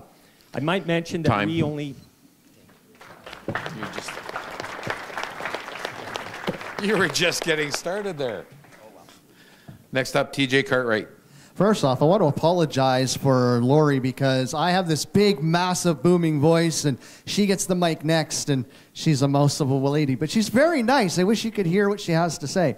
The FCP unequivocally will get rid of the carbon tax 100% in Alberta, no questions asked. Because remember 4 years ago, the NDP promised us carbon tax equals pipelines. I've yet to see a pipeline. I'm waiting. Another 4 years, I don't think it's going to help. It's not giving us a license. It actually amounts to about a 3% provincial tax, and it's a rebate. Great. So we're taking money from people, washing it through the government, laundering it, and then giving it back to you. I remember Sally Struthers. I know I'm dating myself. Feed the children. How much of every dollar went to feed the children in Africa? It wasn't the whole dollar that went back to feed the children. A bunch of it stays inside of that organization to pay the people. So a bunch of this carbon tax money staying in the government.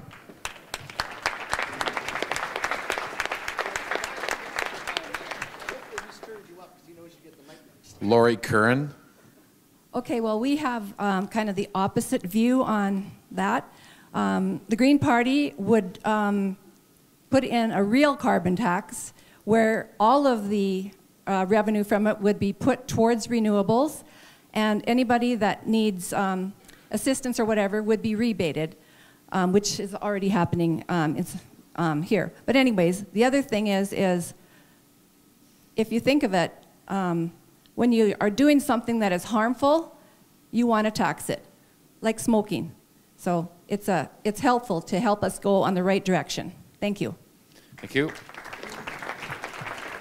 And on this issue, finally, Ryan McDougall. Thank you. For clarity, the Alberta Party will be pulling back the carbon tax off of household heating. We all have to heat our homes. Small business, non-profit organizations, as well as farms. I agree with Barb. The NDP carbon tax, the revenue that is from that stays in the province right now, and we don't want to end up having to give it to the federal government.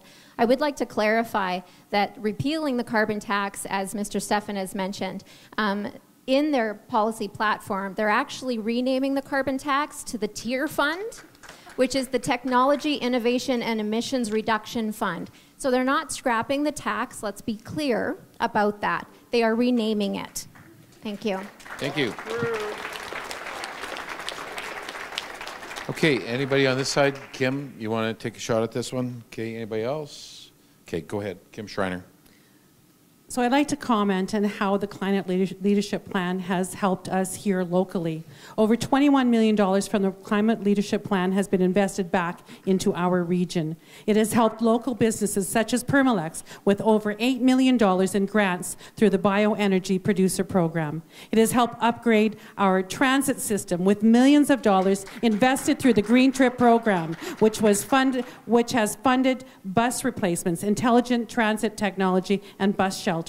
It has helped countless agricultural businesses with on-farm energy management grants and our greenhouse natural gas rebate program. Over 19 Red Deer agriculture projects have taken advantage of this. 2 solar tech system initiatives for schools, 7 environment and parks, such as the Bioenergy Producer Program, 4 Red Deer seniors and affordable housing projects, and 11 transportation green trip projects. This climate leadership plan is working. Thank you. Thank you. Okay, next question, I think it'll be a final question, is on the economy. What should we do, and it is coming to Red Deer North, what should we do as a province to deal with other jurisdictions that are hostile to Alberta and its economy? Other jurisdictions as in other provinces or even federally? And I'm going to start off with Matt Chapin first.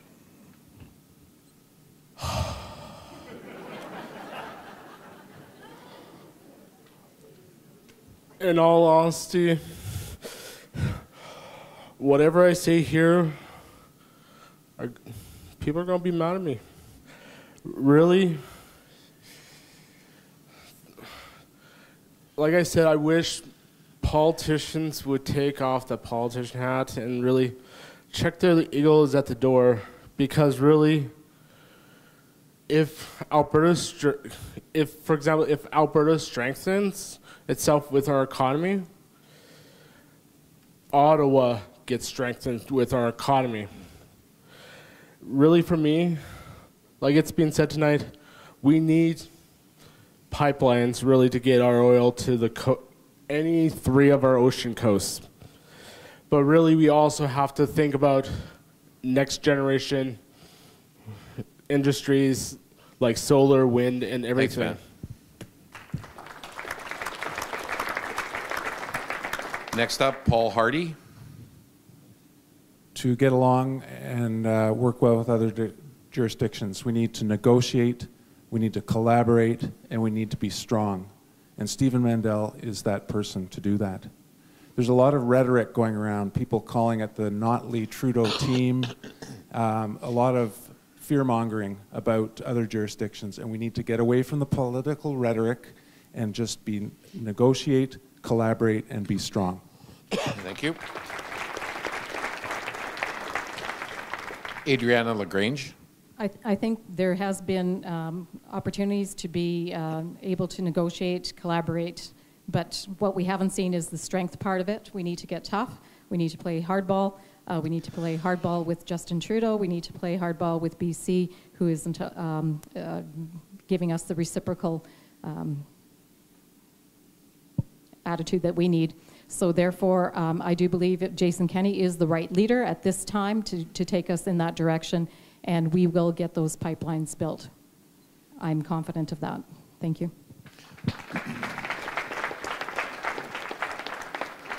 Kim Schreiner. Thank you for the question. Our future prosperity requires us to get good value for our product. When we talk about pipelines, I cannot be stressed enough that I can't be any more prouder than our Premier. She has worked so hard over the last 4 years to get our product to Tidewater. She has been to every single province, met with every single leader, and it's working. There's movement, and no one has worked harder for pipelines than Rachel. Pipeline construction delays are causing serious issues for our energy sector. But Rachel, I want to assure you, is fighting hard to get to protect jobs and diversify our energy sector for the future. Albertans have known for a long time that we need to add more value to our energy resources instead of shipping raw resources and the jobs that go with them to places like Louisiana and Texas. Working together. Thank you.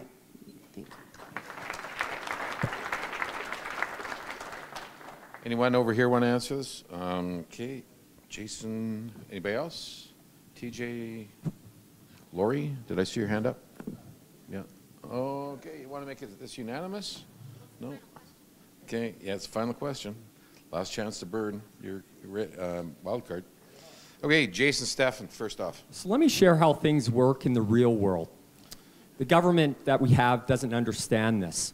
So in the real world, if you're part of a partnership and one of your partners actively undermines your interests or takes more than their fair share and never contributes, what happens to that partner? They're either told to leave the partnership or they're told to contribute more or take less. Alberta is the dream partner. We always pull our weight. We contribute more than our fair share.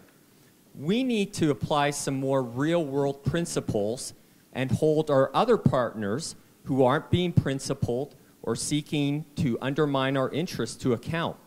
I want you to know that holding people to be accountable and being firm on that and insisting on fairness is not fighting. It's being strong, it's being principled and fair. And we should insist on that, and we have a very strong leader. You.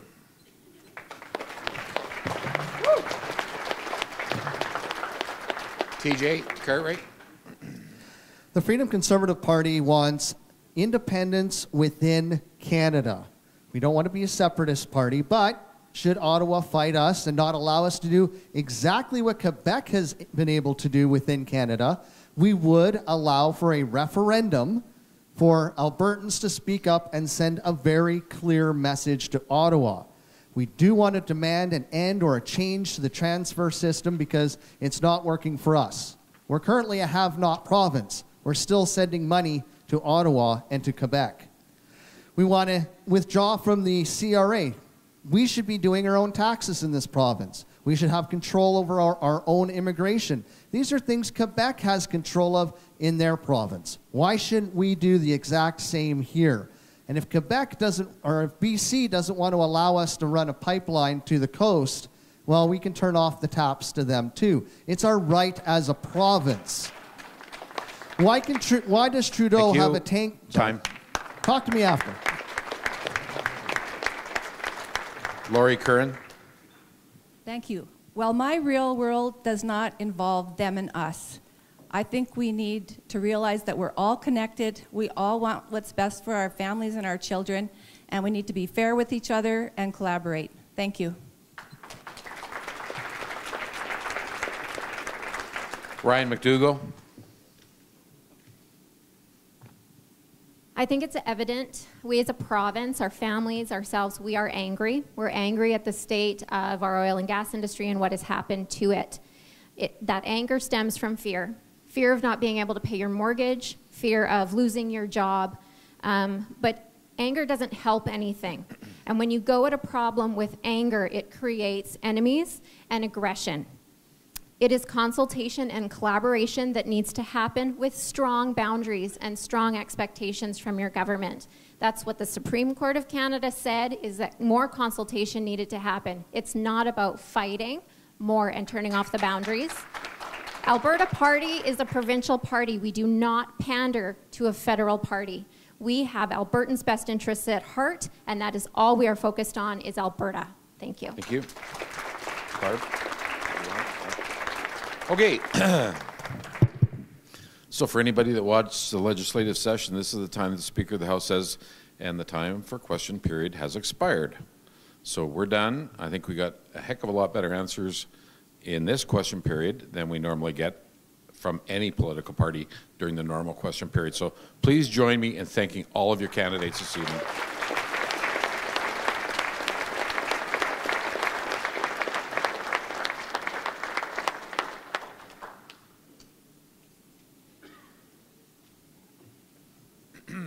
Okay, so now we're going to move into the closing summations. Each candidate gets 2 minutes to wrap up. And we're going to start off in reverse order to how they started. So we're going to start off with Barb Miller, representing the New Democratic Party.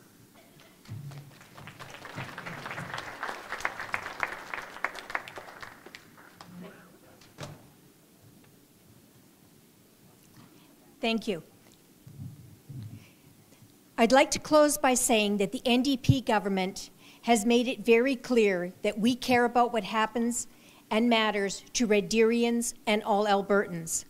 We care about making your life more affordable, and we care about building a province that you are going to be proud for your grandchildren to inherit, because they will have good schools and good health care. One where everyone feels included, no matter where they are from, how they pray, or who they love. That is what Rachel Notley's vision is for this province. When you head to the polls on April 16th, or sooner if you'd like to take advantage of the advanced polls now underway, you have a very important choice to make. A choice between two fundamentally different visions for Alberta. Our economy is starting to recover, but we know there is more work to do. Rachel is working to diversify our economy and get a pipeline built. She is building schools. She is committed to funding the Red Deer Hospital and will invest in our healthcare system so that there are enough nurses and doctors to staff that hospital. Rachel Notley and the NDP care about what matters to you. That is what she will fight for if re-elected as Premier, and that is what I will continue to fight for if re-elected as your MLA. Thank you for your time today, and thank you for your challenging questions.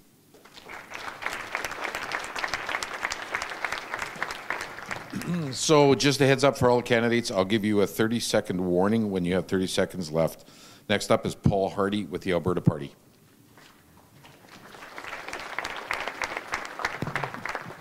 Some of us were told we had 1 minute closing statements, so I've got lots of time.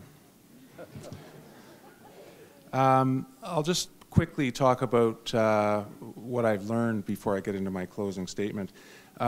With hospital advocacy, I have learned the way politics works, and make no mistakes, almost all decisions are political. And even though we have the evidence on our side for a new hospital, I have seen hospitals built in ridings and regions where politicians felt threatened. If you want examples, we can talk afterwards. So you've met the Alberta Party. I suspect many of you feel your values align with ours, but perhaps you fear that your vote may be wasted. The Alberta Party is gaining momentum across the province. We are a real alternative. We are someone to vote for. We are the future of Alberta with innovative ideas and a great slate of 87 candidates across the province. It's possible to spend money wisely, balance budgets, and yet still support a strong public service. We can take care of our most vulnerable citizens. You've heard many promises, probably too many promises to keep straight.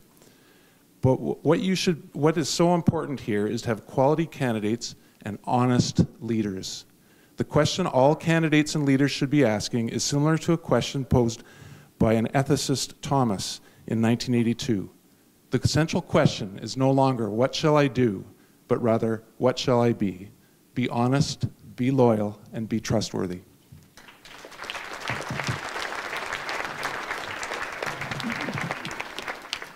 Next up is Matt Chapin, Freedom Conservative Party. Matt.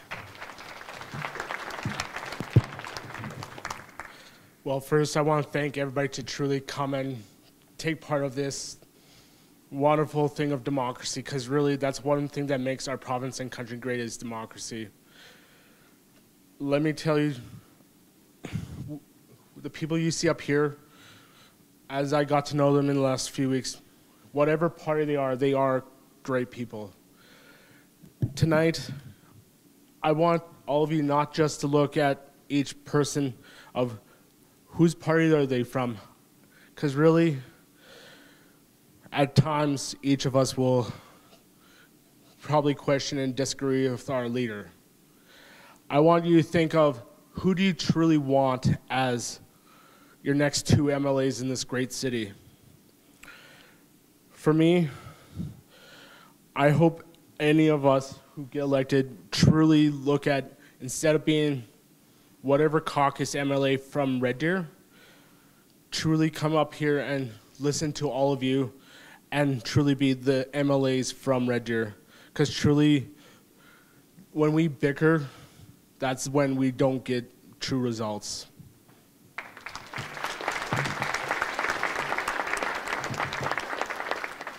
Next up is Lori Green, Green Party.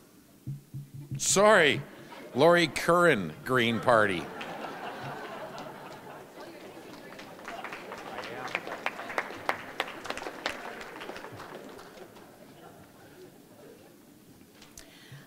I would like to sincerely thank all those who have done the work to put on this forum for the benefit of the voters and the candidates. Also, thanks so much to all of you who care about our democratic process and who have taken time out of your busy schedules to come and listen to what my fellow candidates and I have to say. I have an analogy that I would like you to consider. In conservative terms, it is always wise to preserve the principle of an investment and live off the interest, and foolish to spend the principal till you have nothing left for yourself or the next generation. The environment is like the principle of an investment. And presently, the international corporations don't seem to mind spending our principal for as much short-term gain as possible. Our children and grandchildren's future depend on our choices now. Let's be wise and protect our principal for future generations. If you are disillusioned with the same old story of corruption and unfulfilled promises in government, and if you believe that you deserve political leaders who have the highest level of honesty and integrity, and that your elected officials should represent the citizens that elect them, not the corporations that lobby them, think about a new story. If you are concerned about leaving an environment where our children, grandchildren, and all future generations may have to struggle to survive, let alone thrive, or have an economy to worry about, and you think we owe it to them to choose ecological wisdom and sustainable practices, think about a news story. If you look around at your fellow human beings and see many innocents suffering, and fear and hatred and greed and unfairness abounding, and you would rather see respect for diversity, social justice, nonviolence, and participatory democracy, think about a news story. I offer you another choice. Vote green for taking old values like honesty, integrity, and saving for the future and combining them with innovative new ideas to create a new story and a new green economy. Thank you.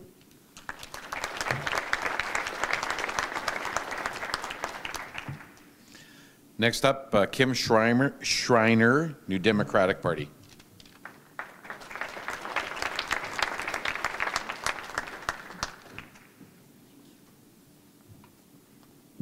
Your priorities are our priorities. For 4 years, Rachel Notley and the Alberta New Democrat Party has been working hard for all Albertans. We fought for Albertans' jobs, we invested in new schools, invested in healthcare, and made life more affordable for Alberta families. Our platform is a forward-looking commitment to all Albertans. We will continue fighting for you and your families. We will continue building a strong Alberta where we all do better, all while bringing Alberta's budget to balance. Your priorities are our priorities. It is our priority to build a stronger, more diversified economy, to get pipelines built, and to create good jobs in every sector of the economy. It is our priority to give our kids the best education possible, ensure all Albertans get the care they need when they need it. It is our priority to make life better for all Alberta families and to make sure communities where we live are stronger and safer. These are your priorities. They are our priorities. I'd like to emphasize again that our party is focused on fighting for what matters to Albertans and to Red Deer. We will continue to invest in a diversified economy while fighting for pipelines. We will do that while protecting important public services like education and healthcare, because we should not put our children's education and our loved ones' care at risk. We will take care of our seniors with more long-term care beds and by eliminating co-pays for low and middle-income seniors. We will make life more affordable by capping childcare fees at $25 a day. I am so proud of this plan because I think it recognizes what Albertans care about. I am proud of that, and I am proud for running again to represent this wonderful community. Thanks for your time this evening. Please join me at my table to your left. I'd love to hear any further questions that you might have for me.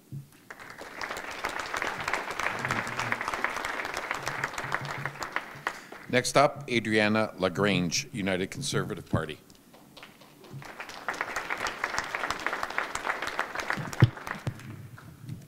First, I want to thank you all for coming and being so attentive. It gets to be a little long after a while, I'm sure. When you go to vote in this very important election, I respectfully ask that you consider my proven leadership and my varied life experiences in your decision-making process. I am a wife, a mother, a grandmother, a rehabilitative practitioner, a business owner, an active community volunteer, a Rotarian, a member of the Chamber of Commerce, an experienced political advocate, and so much more. I'm not a stranger to hard work and to public service, having been elected in 4 consecutive Red Deer municipal elections as a school board trustee, fulfilling many roles, including board chair. Been elected 3 terms provincially as president of the Trustee Association and nationally as vice president. I've sat on more than 50 boards and have fought for the highest quality of education for your children with integrity and perseverance.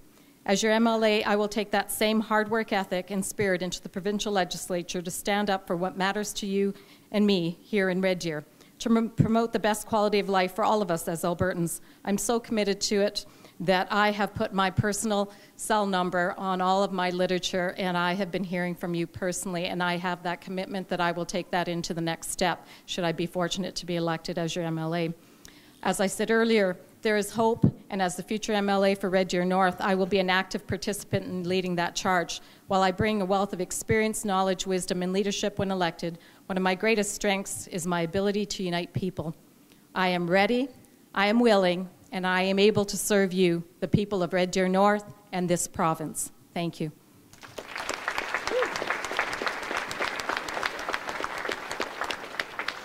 Next up, TJ Cartwright, Freedom Conservative Party.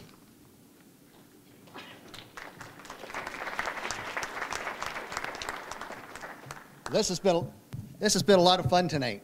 I'm not a professional politician. I don't work for a lobbyist. I'm just a regular, everyday Albertan who believes in freedom and a return to democracy, where your vote actually counts and should actually matter. That's why I'm standing here trying to represent not only a party, but the ideals of the people of Red Deer South. I'm committed to regularly meeting with and speaking with any and all members of the community, be it at town halls, Facebook Lives, which I do nightly already for this purpose. My goals are to try and represent people's wishes and reflect those wishes to the rest of the government, rather than a top-down approach that we currently see. A vote for me is a vote for freedom and a return to democracy. Again, I'm not going to be beholden to a party leader or a party mandate to vote any particular way. I want you to have the right and the ability to recall me if you do not feel that I'm representing you in your best interests.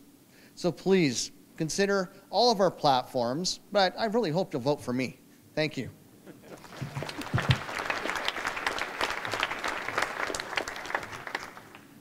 Okay, next up is Ryan McDougall, Alberta Party.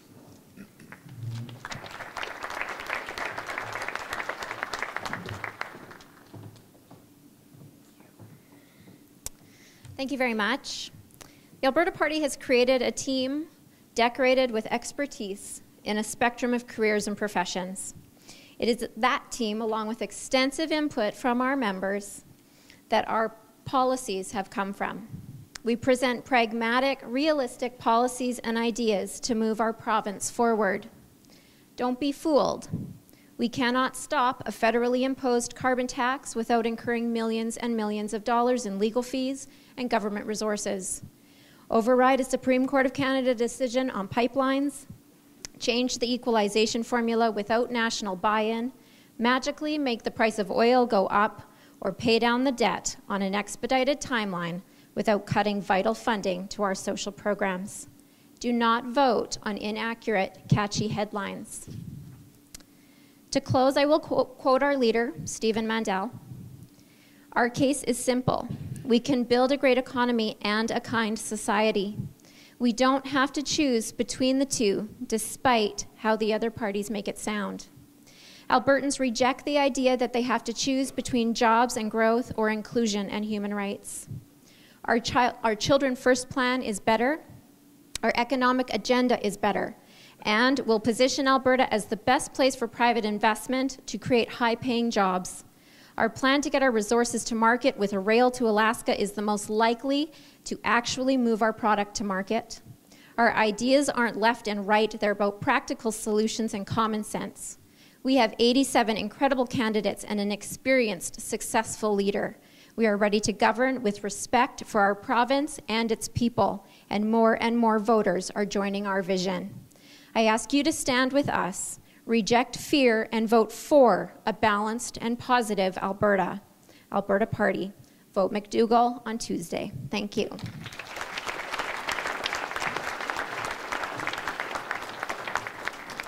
And last up in closing remarks is Jason Steffen, representing the United Conservative Party.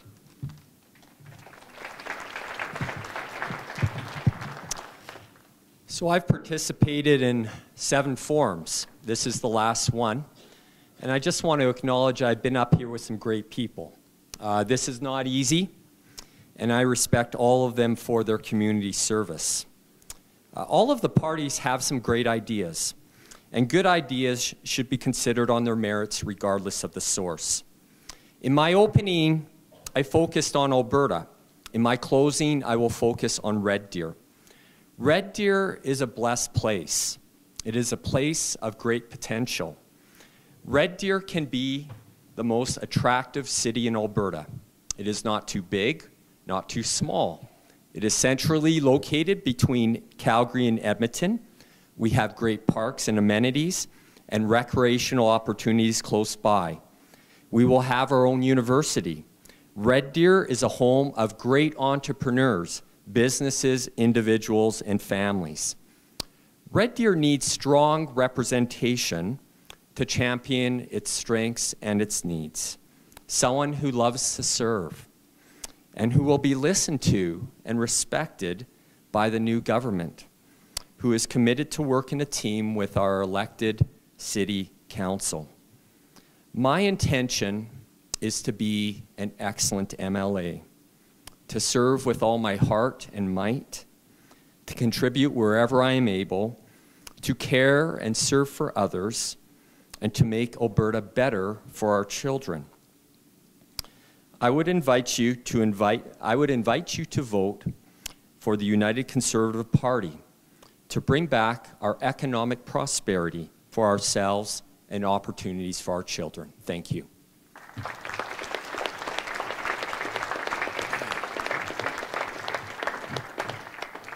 Did I miss anybody before I close this out? No? I got you this time? Good. So please join in with me in thanking these candidates for their desire to serve this riding in their province.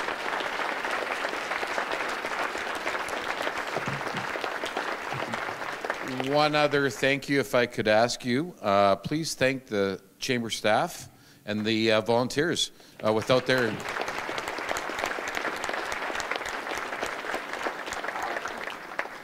This is but one example of what your community chamber does for this community. And I think your community is certainly richer for having a community chamber in Red Deer. So that's it. It's now in your hands, the voters. You get to choose. And that's got plenty of opportunity to vote until the 16th.